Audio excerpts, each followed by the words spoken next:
Joey, can you please tell us what are the top three things that you think children need from their parents? So it is the basic needs that everyone else needs, food, shelter, love. I think those are the basics. All of us, we cannot live without food, without shelter, without love. So every Mm. child needs that with. Nice. I love that you included love. Okay. Hi guys. Thank you so much for joining us on today's episode. I have Joey Dlamini and we'll be talking all things raising kids basically. And she will introduce herself. But before she does that, Joey, I have three icebreaker questions. Okay. So you can only choose one. All right. Okay. Summer or winter? Summer. Summer, definitely. Okay. Okay. Swim or run? R- Yo, run. But I can't Okay. Just be careful, don't faint in summer and you're running. Okay. Choose one between having a clean house or no laundry. clean house or no laundry. No laundry. No Yeah, no laundry. laundry. Mm. Okay. Okay. So Joey, can you please just introduce yourself and walk us through your motherhood journey? Okay. As you have said, I'm Joey Dlamini. Um, a child of God first. I think that's important. A mom of three, wife of one, content creator. But I'm talking about things that I do. But I'm an encourager. Yeah, I think that is how I describe myself. I'm an encourager. I'm someone who loves supporting others, who loves cheering on others. That is who I am. If you meet me, I'm going to encourage you. If you meet me, Mm. that way. That is the essence of Joey. I'm an encourager. Wow, I love that. And can you just walk us through your motherhood journey? You did mention that you have three children, just how old they are, and just walk us through. So I have a teenager who's turning 17 in Mm, April, a 11-year-old. He just turned 11 this week. oh, Then a nice. 5-year-old who's turning 6 years. So I've got two boys and one girl. Girl is the last born.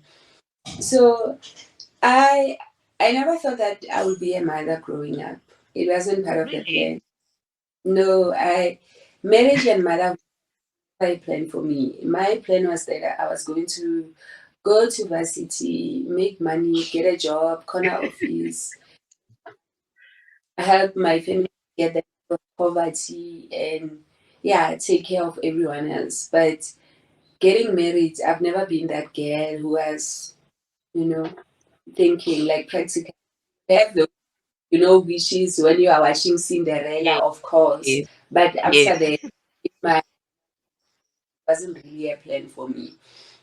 So Hmm. motherhood has been a thing. I thank God that He knew that motherhood was going to bless me better than I had thought. I Wow. love being a mom, and only can I just say I only love it now because I think only I grow. I understand the importance of it. I understand that it is a Mm, ministry. So very privileged that God trusted me with my kids. But it wasn't mm, always like that. mm. With my first child, obviously that's where you make a lot of mistakes. Yes. You make Sorry, a lot of firstborns. mistakes. I It's like they are our trial run. Then after that you get better with this Yes. method. Yeah, it has been interesting. I think with my firstborn, it was a challenge also for me. I grew with him because I had him when I was 23. Mm, So mm. I actually said on one of the podcasts I went to that thinking about it, there was really no need for me to have a child when I was 23. And Why do you say not in a that? negative way, but I feel like, Mm, yeah, I feel like sometimes as society, we have kids as a tick. a tick project. You know that thing, bucket list. If you get Mm. married, the next question is kids. When you have the one child, when are you having the second one? When you have two, when are you having? So Yeah. sometimes we are not really intentional. It's easy for me to say I can have a child, but sometimes I ask, Corey, am I really ready to have a child? Maybe financially you feel that you are ready, but sometimes emotionally you are not ready. So looking Mm. back, even we were not ready, guys. Like Oh, nice. Now, that's a very nice introduction, Joey. I like what you say. I'm going to ask you a follow-up question from what you just said just now. But I'm just thinking now, just to lay some house rules that if people want to ask questions, they can ask questions in the comment section, and Joey will make sure she'll answer all of them. Right? I'll make sure she answers all of them. And then if they want to connect with Joey, I will put your social media links or however you want people to connect with you in the description box. So if you want to connect, just check the description box, and if you want to voice out something, write it in the comment section. And also, Joey's about to talk a lot about motherhood and this and this and that, and I just want to make this disclaimer that she's here on a personal capacity. She's just sharing her personal journey. She's not here to give any advice or to tell people what to do and what not to do. She's just here as Joey, and she whatever she's sharing, it's her life experience, what she has seen in her life, what maybe she has witnessed, or whatever the case might be around her life. So whatever that she's sharing, just bear in mind that it's on a personal capacity. And if people wanna say or comment or whatever they want to voice out after watching this, please just be mindful of the other person who will be receiving the comments, and the judgment or whatever that you're writing here. Just be mindful that there are human beings who will be reading this and responding to this. And Joey, thank you so much um for this opportunity to sit down and chat with me. My name is Thanda Xaba, for those who are new. I am doing this, it's a series, so it's going to be like a second season of the show that I did few months or few years back.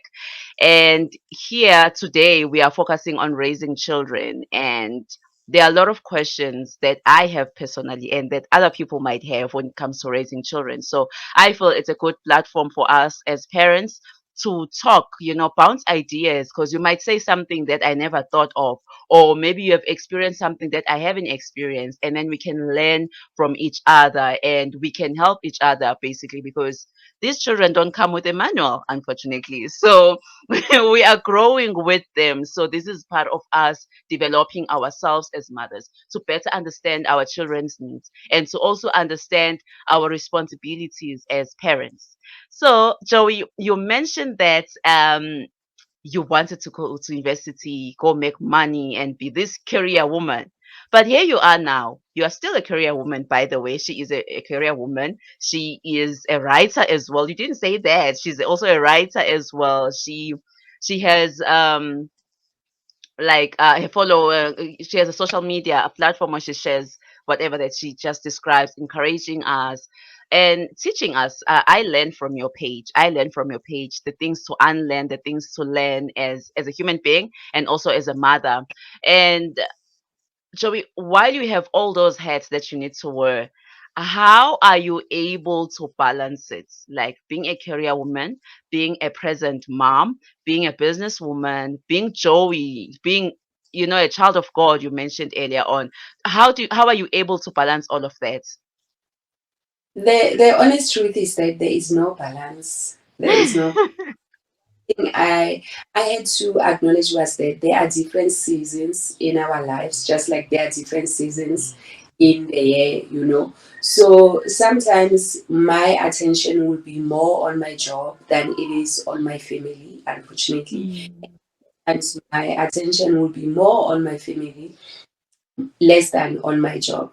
But mm, for me, I also had to learn that there are certain sacrifices you will have to make. There are certain compromises, as much as you don't, mm. because our world wants us to believe that you can have it all. But for me, Yeah. I've have it all, especially you can't have it all at the same time. You Yes. Yes. different seasons, but all of it Yes. at the same time because we are human beings, we are limited. As much Mm. as others will say we are limitless, but we are not. We are not God. We have Yes. limits. There are certain things we are not able to do at the same time. Like right Yes. now, as interview, it means I'm not with my kids. They are in Yes. the but for now they understand that mommy needs to do this interview for herself. And there are times Mm. I will have to decline an interview or I will have to decline a job opportunity because I need to my family. And this was the case after my firstborn, my son. When Yes. I was on a contract. It finished, I think, when I was 7 months pregnant. Mm. So home for the 2 months. Then I gave birth. After I gave birth, with first babies, you can't let go. You're like, yo, no one can take it like me. No one can love him like Yeah. yeah. And so I felt like I did not immediately start applying for new jobs. I waited. I actually waited for 8 months. Mm. And lucky for me, Hadi supported my decision. So I only started Mm. again when he was already, I think, when he was 9 months old. You see, Wow. for that instance, I was not investing in my career. My career stopped. Mm. Only started, and after I started working, there were decisions I had to make. Before I was in the private sector, but Mm. after I had to be realistic that I don't want to be in the private sector because of Mm. easy, but because of their hours and also the demands of the work. So at first I was Yeah. like, let me go to the public sector, at least it's better, government sector, and it really worked because at where I was working, at Mm. if off, I knock off, you know. Mm. Unlike in the private sector, like you will be having your deadlines, they must chase you. Yeah, but and that was a decision I made only after I had a child. Before I had a child, I Mm. the deadlines. I had no problem with the long hours. So I'm just sure that there are sacrifices. There is no balance, and there are sacrifices. You can't have it all, and it's okay. It will not always feel okay when it's happening, because Yes. with my son, I remember there was a time I was like, my husband, yeah, like his life is continuing, And Or mine is disturbed. I Yeah. felt resentful, Yes. towards spoke about it, and I had to make peace and be okay that okay, I'm redefining what success looks like for me. I'm redefining Mm. what balance looks for me. Yeah. So Wow. balance, guys.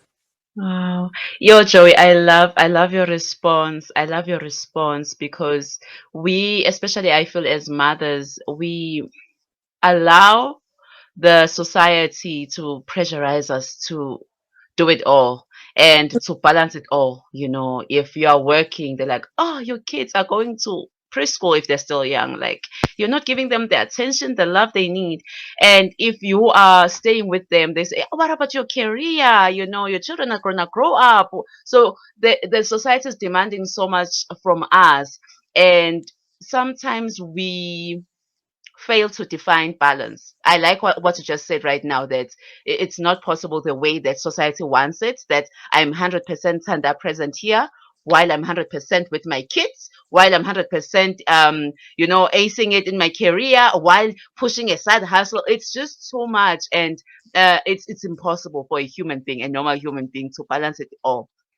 But I like the point you said that we have seasons. Like, there are seasons where you need to give a lot of attention to a certain area in your life, and then there's also a season where you need to give to the other area. I also like the point you mentioned that you inform your kids. You just made an example with this interview that they must understand that mommy is busy now doing this. I think that is also very important, that they also grow up understanding that we our world does not revolve around them. We have our own lives and we have a lot of things that we need to do. And when you're doing this, it doesn't mean you don't love them. You know, it doesn't mean you love them less just because you're going to take this time to sit down and talk to the camera and so forth. So I really love how you defined it. And I think by you just defining it, it really takes off that weight on our shoulders that you don't have to worry. You don't have to balance it all because that is not possible.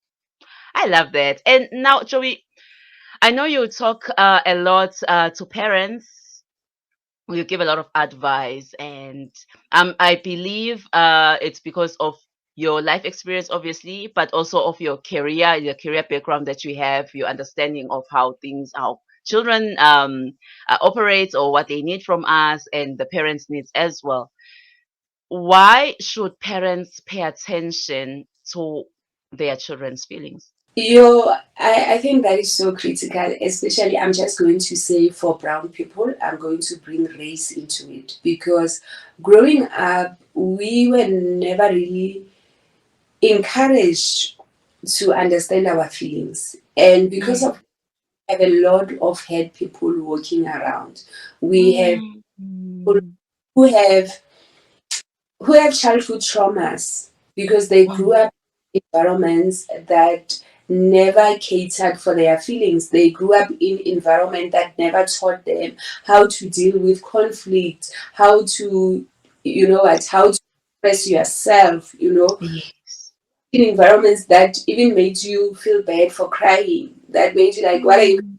I'll give you something to, yeah, but I feel that it is so important for us to raise kids who are emotionally intelligent. And in order for them to be emotionally intelligent, it starts with us acknowledging that our kids' feelings matter. They might Mm. be right, but they do matter. And it is Mm. parents to help them understand their feelings and also to learn how to manage them. So, you know how sometimes kids will throw tantrums, and I know parents, it annoys us, but the thing is that that child, they don't have the emotional capacity to handle their tantrums. It is on you as a parent to teach them that, okay, if you're not happy about certain thing, it's okay. The children feelings matters. So as I was giving an example of a child having a tantrum, some of Mm. them, they throw themselves on the floor or they will scream. Mm. It is irritating for the parents, but you need to understand that as the adult, you need to teach them how to manage their feelings. You know, Yes. that it's okay to be disappointed, it's okay to be, Yes. but how you express it matters. You can express it by throwing things, you can express Mm. it by shouting, but you can talk to me and say, Mama, I don't like this, or Mama, this is not nice, or what. Mm. So we really need to raise a generation who's aware of their feelings and they also know how to manage their feelings. That is for me very important, even though Yes.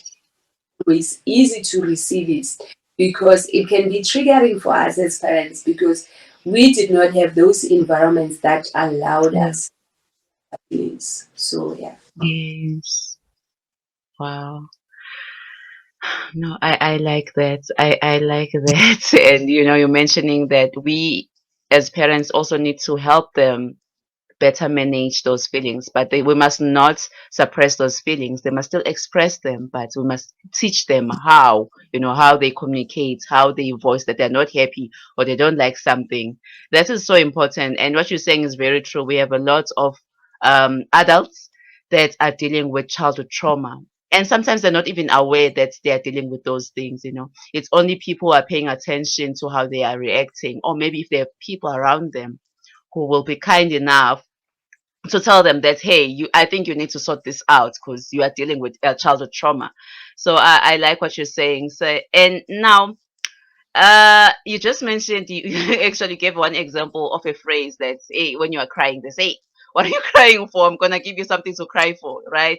What are common things or maybe phrases that parents use carelessly but can negatively impact their children? And like you said, it can be from childhood trauma that's maybe that's what was done to you, and you're doing it mindlessly to your children. and not aware that you're actually hurting them.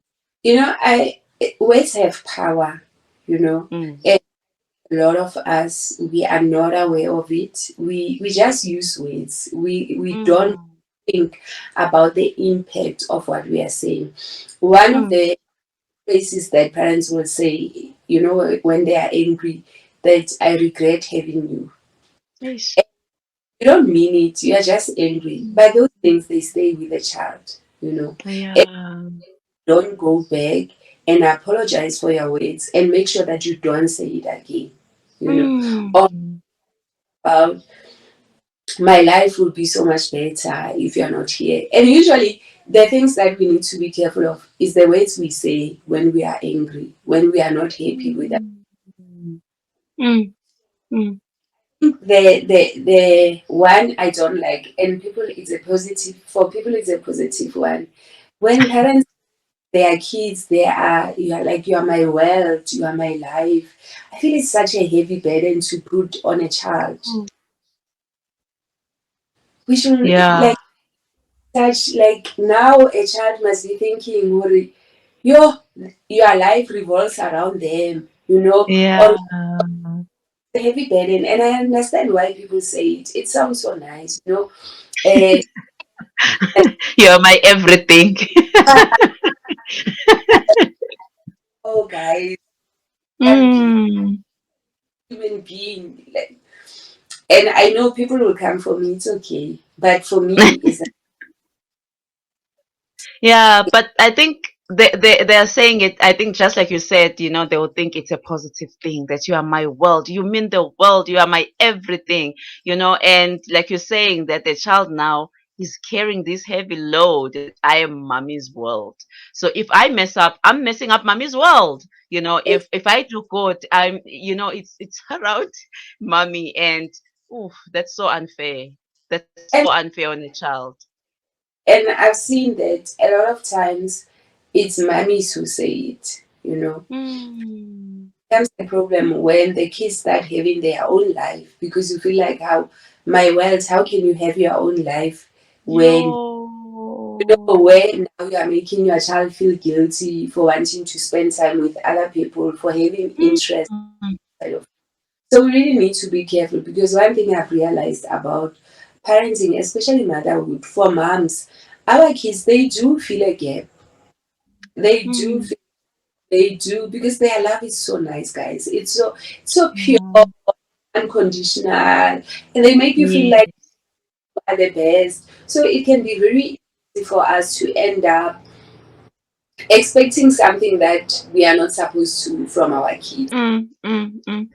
I think you just gave a solution as well, Joey, when you were saying that um once maybe we've realized, or like after watching this, someone, it might be an eye opener for them, like I never thought of this that way, but now realizing that it's wrong, or maybe you want to stop using those phrases, and you said that you must apologize, which is something most parents struggle with, because like again, like childhood trauma, some parents now never witnessed that while they were growing up. Their parents never apologized to them, and hence they feel even if they are wrong, they'll just come and do something nice, and then the child is supposed to forgive them. So, and that is wrong on its own. It's something that they need to learn, that our children are also human beings, and if you wouldn't do it to an adult, why do we feel it's okay to do it to a child? And like we're saying our children are our world or whatever, and people mean that in a positive way, that they love them so much. But then why would we hate the people we love the most? The people that look up to us, when they see us, they see when children look at us, they don't see our mistakes. You're right. Mm, They just see us and they think mommy is strong, or daddy is strong, and they've got they know their stuff. They've got their stuff figured out. Whereas it's not the case, really. So why would we hate the people that love us that much, and that depend us on? Yeah, yeah. That's so heavy on a parent. And I think the solution you just gave, that we need to apologize, and also make sure that we don't repeat the same words. Because if I apologize and then I use it again tomorrow and I apologize, then the apology just loses its power really. So we need to apologize for using those phrases. And so I think this is like a challenge for every parent really, to sit down and think of those common phrases that you use mindlessly to your children because your mom used them, or because you think you should use them to sound like a strict parent, or whatever the case might be, or to sound like a lenient parent, or whatever the case is. So we need to sit down and just assess ourselves. And when we've identified those phrases, go and apologize and don't use them again. Yeah. A lot of repentance for parents.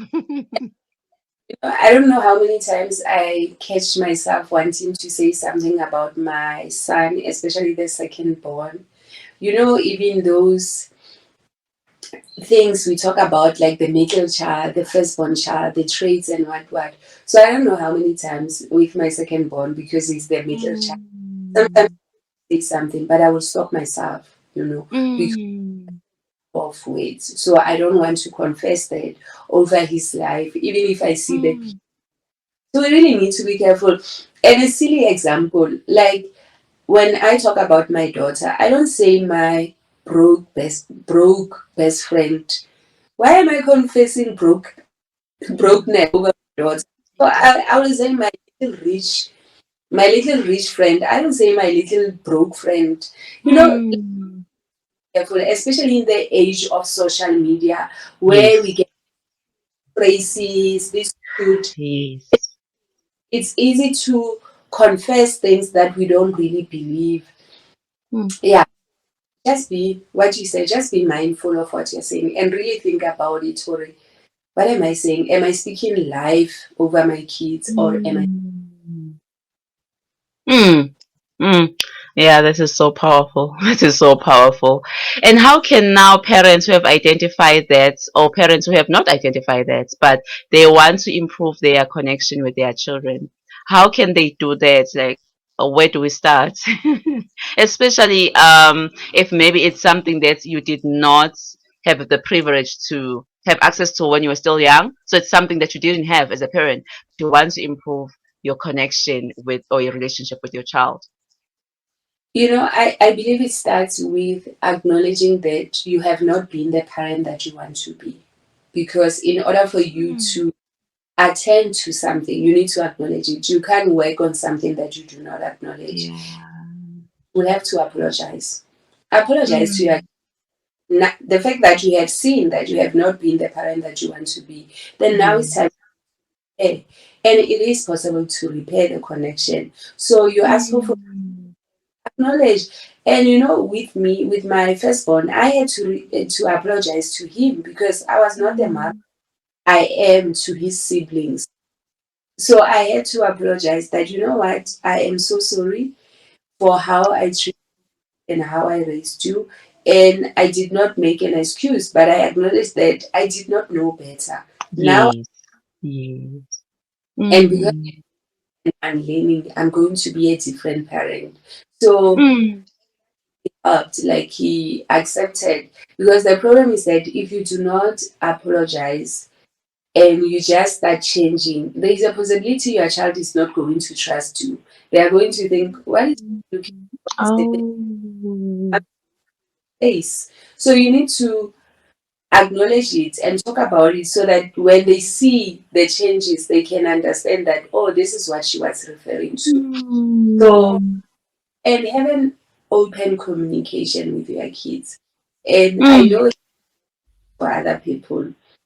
Yeah. But you feel safe enough to come and talk to you. They should feel safe enough to come and know that mama is available. You should be able to have the hard conversations with them.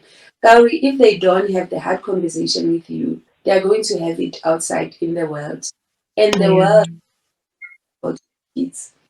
Yeah. So to you, the person who cares, even if it's uncomfortable for you. I always say that we must embrace the discomfort that comes with parenting. Parenting is not, Yes. and we need to embrace that fact, because a lot of time we think parenting sounds nice and what. No, it's not. We are raising a human being, guys. So it won't be easy. Yeah, it won't be easy. And also, we are parents for the first time. I always say that, we are parents for the first time. Ex- I love what you just said, Joey, that you went back to your son and you apologized to him because, like you're saying, the firstborns. I think every parent can can say yes. Yeah, there are things that we need to go back and apologize because we are growing as parents. When we first have them, it's our first time. It's our first time being parents, even if you have seen parents in your life, even if you had parents in your life, but it's your first time being a parent to that child. And, yeah, so you develop and you grow. And I love that you need to acknowledge and go back. You also mentioned something that if you don't apologize and you just change, the child might not trust you. Mm, that is scary. That is scary because they might think, oh, you're gonna go back to that. And it's as I'm saying this now, I'm thinking of the next point I want to ask you. When it comes to discipline, because most people, let's say the black community. Okay, but yeah, I'm bringing the race thing because I'm black and I know what's happening in the black community most. So the black community, maybe we were raised and your parents used to beat you, and it was like they didn't have to apologize after that. Like, oh, it's because of what I did. Life goes on. And I mustn't do it again. And now, but they will be beating you, saying, "Don't do it again." While doing that. So how then? how do we differentiates between the discipline? Of course, I don't want us in this video to go to the different types of disciplines and what's not, but the discipline, saying I'm disciplining my child or I am controlling my child, right? So what is the difference between that I am disciplining my child, um maybe not the way I was disciplined, because I acknowledge or I see that that was not the right way to discipline a child. And how do I then do that without over controlling my child's action? Don't do this because I'm trying. It's almost like in my mind, maybe you are trying to fight to go to the discipline that you grew up with, right? So as a result, you end up controlling your child. You want everything to have the path. You must do this, don't do this, do that, don't do this, because you're avoiding to discipline. But I believe there is a healthy way to discipline a child. So what is the difference between discipline and controlling a child? Yeah. And I'm thinking about it because for me, discipline is about correcting, it's Mm, not, it's correcting your child and mm, showing what is the right thing for them, and also making them understand that there are consequences to your actions. mm, For all of us, it doesn't apply to kids only. I'm just thinking about the thing of controlling because when they are young, in a way, it's like you are controlling your kids because they don't know what's for them, you know. mm, Because you are the one who decide that okay, you will eat at 7 o'clock, you will have lunch at 12, you will sleep at 7 p.m. because So in a yeah, I'm trying to think that your question is there a difference. Maybe the way of controlling, maybe that's what is throwing me off because in a way parenting has an element of controlling. When you are mm, kids, you are making, basically we are making all decisions except telling them to cry and what, because even when they are crying we tell them don't cry, but you are making all, you are deciding that this is where you are staying, this is when you are sleeping, this is when you are eating. And they are relying on that. They are relying on your good intent for them. But the mm, more they go about a teenager, like with my son, he's a teenager. Uh, Slowly and surely, I'm letting go some of the things. I'm not deciding for him what he wears. Unlike a mom of a toddler, when we go to the shops, I don't say, actually, our tastes are so different. It's like he's always reminding me, style is not. But then with my daughter, I still have a bit of an influence. I can influence what she wants to buy. So maybe it's a matter of influencing instead of controlling them, influencing their decisions, Mm, influence. Yeah. So there is discipline and influence, not controlling, but mm, influencing. Because at the end of the day, they are kids, guys. I think sometimes mm, as parents, especially today parents, because of the traumas that we went through, sometimes we overdo it. Sometimes, mm, we want to give up control completely or give up our. We want to feel like, you can do whatever. I'm not mm, child. I'm not going to add. No, yeah. every every human beings, we need guidance. We need rules. They are there for a reason. They protect us. Yes. So even Mm, when you're even no, not even a good parent will have rules. Your kids can't just live in jail. They can't do whatever in jail. So there mm, is. So I'm going back to, there is an element of control. The how mm, the control is for their benefit, not mm, for you. It's not about you, it's about them. Like I can't mm, leave my daughter Asante. I can't let her go outside alone and say, I'm afraid. I don't want it to seem like I'm controlling her. I actually yeah. video in a post where I said, parents, you are your kids' biggest influencer. And I believe in order for you to be your child's influencer, you need to be there, you need to be inside, you need to be inside the parenting. We can't Mm, on the side and be afraid to, if I give my kids rules, they are going to say I'm abusing them. And you need to yes. act for your kids. You need to trust your intentions for your kids. Yes. Basically, Mm, discipline, it is necessary. And also understand the period and the age where your child is. And mm, understand, that's like in our country, a 10-year-old cannot have a driver's license. mm, They say, understand, this is my child. They are 2 years old. What level of control do they need? What level of responsibility do they need? Then a teenager, what level of responsibility? yeah. Then yeah. Mm. You answered me. You answered me because, like you said, most parents will feel, whether it's from, like I was saying, from childhood trauma or from whatever, they will let go a lot, and they'll forget the responsibility that we have as parents to guide our children, to raise our children as human beings, and they have different needs, spiritual needs, emotional needs, and physical needs. So what you just said just now is answering that you as a parent needs to understand the child.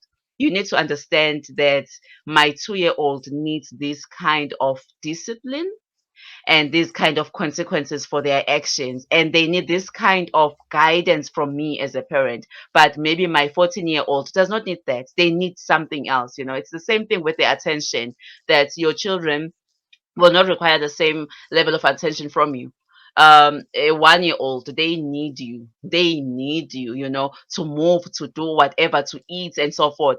But a 14-year-old, they are more independent. They don't need you to feed them, but they need you somehow, So we as parents need to grow with our children and also know where our children are, and so that we can understand the responsibilities that goes with the level of their development. I love that. I think I am answered. And whoever who was thinking maybe you should let go of discipline or let go of control, now you are bringing that, that perspective that look at this. You still need discipline, and you still need a certain level of control as a parent, or else what's the difference between you and another person next door? Because you have that, God has given you that responsibility to parents to shape and to guide. And Joey, I share mostly my motherhood journey and mostly like my homeschool journey online. And I don't know whether it's sad or it's so unfortunate or whatever, but homeschoolers receive a lot of judgment from society, right? You'll be judged everything you do, everything you say, right? From people online and also from people around you. Your children will be judged more than the children who go to school. Like, they will. The other day I made a post saying the people must stop, inviting, let's say you go on a play date and you are there to quiz my children because you want to see if they really understand the things that your children are learning maybe at school, or you want to see if this homeschool thing is working. And as a result, there is just so much comparison of Mm, children, of parenting, your parenting style, and everything. There's a constant comparison because whenever you talk with someone, as soon as they find out that you're homeschooling, they start to question, how are you doing this? They even question how you discipline your children, how you everything. When I say I mean everything, right? What is the danger of that? Comparing children. And unfortunately, because of that environment, um, some people will end up comparing their own children, yeah. right? They'll end up comparing them. If maybe my child is 4 years old and is still not reading, I feel like my child now is behind. Or if maybe my child is 7 years old, can't cook, and I feel like my child is now falling behind. Or if my child is just by nature an introvert, they don't want to be out there. And especially for homeschoolers. As a homeschooler now, I'll feel like, oh, it's because they are homeschooled. Mm, It's because they are homeschooled. That's why they don't want to make friends, maybe. And there's a lot of comparing that now you're comparing my child, to Susie next door or to Uteboho next door. So what is the danger of this, of comparing children? And I'm not just talking about academics here. I'm just talking in general, just comparing children. So, first of all, I am so sorry for your family, for everyone who's homeschooling, for experiencing that. I Mm, really don't know how it feels like. But as I was saying, our world has a way of changing God's standard to the world standard. For mm, me, I wish I was able to homeschool my kids, but unfortunately for me and my family, the logistics are not happening, because, and I understand the intention. Hence, hence on my platform, I like celebrating stay-at-home moms because I mm, know how I can judge them or the world can make them feel as if what they are doing is not important. But in mm. honest, raising Yeah. kids, it is important. It is ministry. It is more important than Yes. platforms.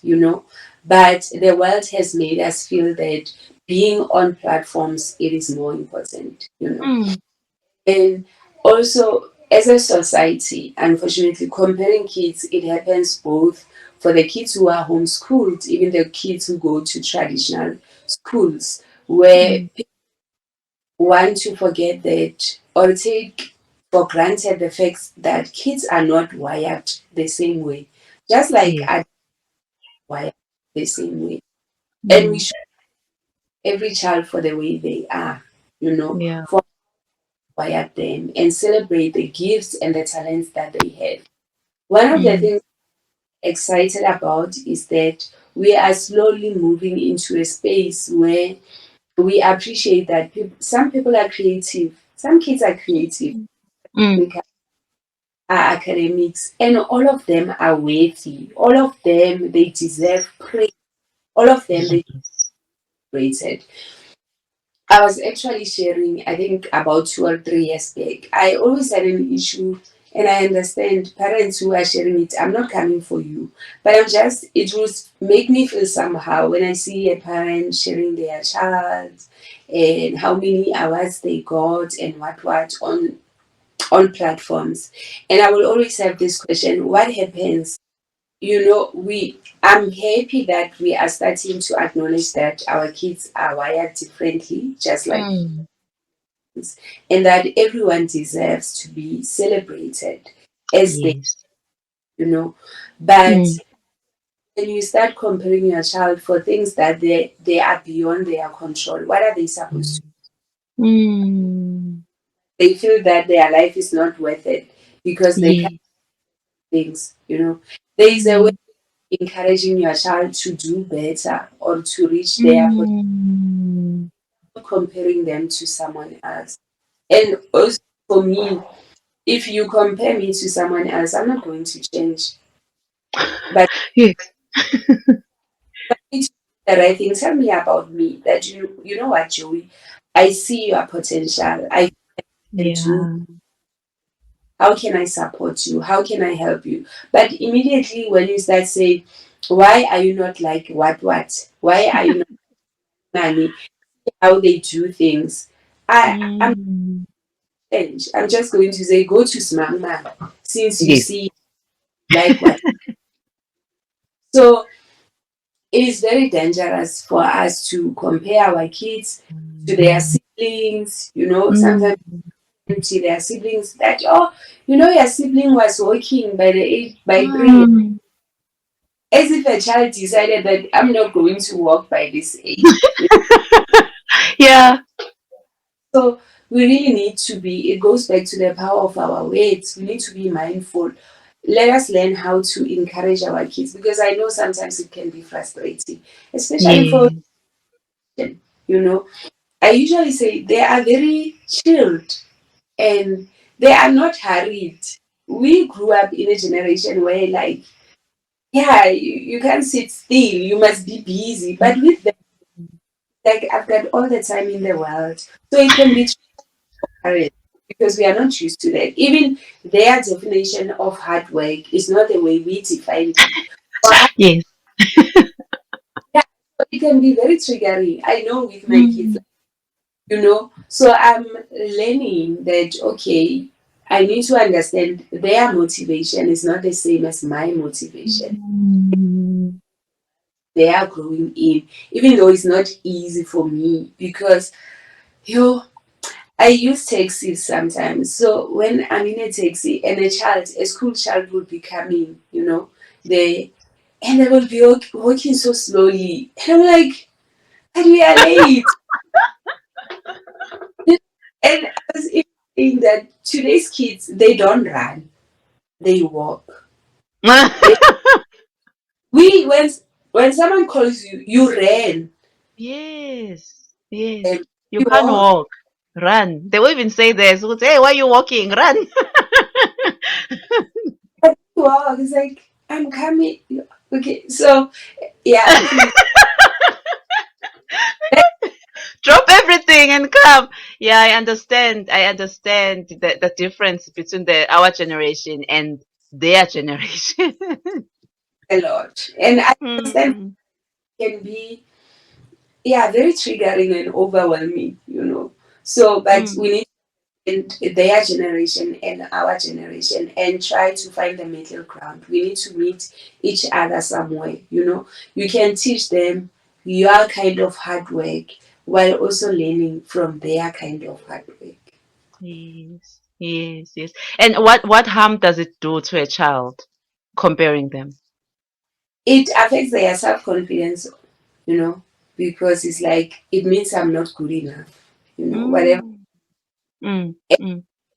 Mm. them, instead of motivating them to do better, you can Yeah. actually that there's no point in trying. Ah. The person does not even see what I'm trying to do. So let me just continue. So Mm. also Wow. if it is a continuous thing, it can go to a place where a child now has mental health problems from the fact Mm. that they're not enough and they feel like they cannot Mm. measure to your expectations. So please don't. Mm. And they Wow. going to say, but there is healthy comparison. No, there's no healthy. There's No, no there one. isn't. There isn't. There isn't. We are all gifted, Mm. individually, and we all have different gifts, and we can all shine in the same room but differently, because the way you shine is not the same way as the way I shine. So comparing really does damage more than good. And now, for someone, Joey, who's been listening to this interview, and they feel, maybe if they're parents now, they feel like, okay, I hear you. Now, what do I do? Like, how can they best support their children, and while also acknowledging that they're also human beings. Parents are also human beings, but what can they do? How can parents best support their children? I think the best way is to start with acknowledging that you are a human being, you know, that you are only a person Yeah. and God to help you with your kids. There is only so much you do as a parent. One of the things I believe that it made our parents so angry is because they expected perfection also from themselves. They also expect Mm. perfection from their kids. That's why, Mm. like, it didn't make sense for me that parents will get angry for the fact that you told them that, oh, you did something wrong. Like, they will get so angry. But you Because I remember for us, like you were not allowed to tell an adult that you are lying. But it Mm. was lying. People do lie, you know. Mm. So a high standard for themselves, like as if they are human beings. And because they had that high standard, they ended up being hard on their kids, you know. So Mm. I point is to acknowledge that you are a human being, which means that you are going to make mistakes, which means that Yeah. sometimes you won't meet your kids where they are. What is Mm. important is those days, quickly acknowledge your mistakes and quickly ask for forgiveness. Mm. Then area. I think that is what is going to help you. Because when you understand that you are a human being, you can laugh about certain things. Like with my kids, when they call me out for certain things, instead of being angry and defensive, I can actually laugh about it because I'm like, yo, guys, you are so right. I actually did that. And we laugh Mm. about the moment instead of when I'm defensive, like, how can you say that? I'm an adult. So I acknowledge your humanness. And when you accept that you're a human being and you model that to your kids, they are Yes. also to understand that my mom is a human being. They are able to, Mm. because if you are being superhuman, they're not going to consider your needs. And that's when a parent will come and say, my kids are self. I'm always tired. They don't think about me. They don't consider that I come from work and what. It's because you gave them the impression that when you don't get tired, when you don't get sad, you know, like there are parents Mm. who they can cry in front of their kids, Mm. cry in front of my kids because I want them to know that crying is not a bad thing. And also, Yeah. I'm a human being, and Mm. sometimes when some experiences are going to make you cry, and it's okay. Mm. Mm. Wow, we're ending on a very high note, Joey. Thank you so much for sharing your journey and for sharing your advice, your wisdom, your life experience, and everything that you've went through, and the things that I believe you have seen as well. Now for someone who has enjoyed this podcast and now they want to connect with you, like, okay, we know Thanda, but now we wanna go to Joey, and they want to learn more, because I know on your YouTube you do share, you have different segments actually where you have vlogs, and but you do in between share what you are sharing here with us, and also on your Instagram page there's a lot of that as well. So how do people connect with you if they would like to connect with you? So they can connect with me on YouTube and Living with Joey. Then on Instagram, it is Joey Dlamini. I'm on TikTok. So on TikTok, I just share plaques. I just share places we go to because I feel like for a long time, travel was not a thing for us or going to nice places. Mm. So I want it to be more easily accessible for people. Mm. Those are for now the three platforms that they can find me. Then on my Instagram, I have a link to my website.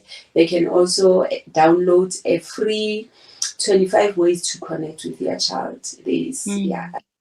and for that, where they can download it in a way it's going to help them to connect better with their kids.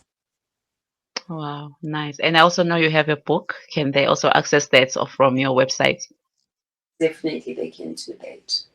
Yes. Thank you so much, Joy. It's been lovely speaking to you. I have learned a lot, and you have made me think, pause and think about a lot of things. I believe as parents, we all have an area where we need to go back to our kids and say, hey, I was wrong, I'm sorry. And then we move forward. And the most important thing is that we learn from our mistakes and then don't do them again. That's the power of, of forgiveness. Like when someone has forgiven you, try by all means that you don't hurt them again. Thank you so much. It's been so nice talking to you. And I will leave the links in the description box for your social media platforms. And if people have more questions, they can ask in the comment section or they can connect with you on social media. I will leave everything in the description box. Thank you so much for your time, Joey. Thank you so much for inviting me. I really enjoyed it. Thanks. Bye. Thank you guys for watching. Bye.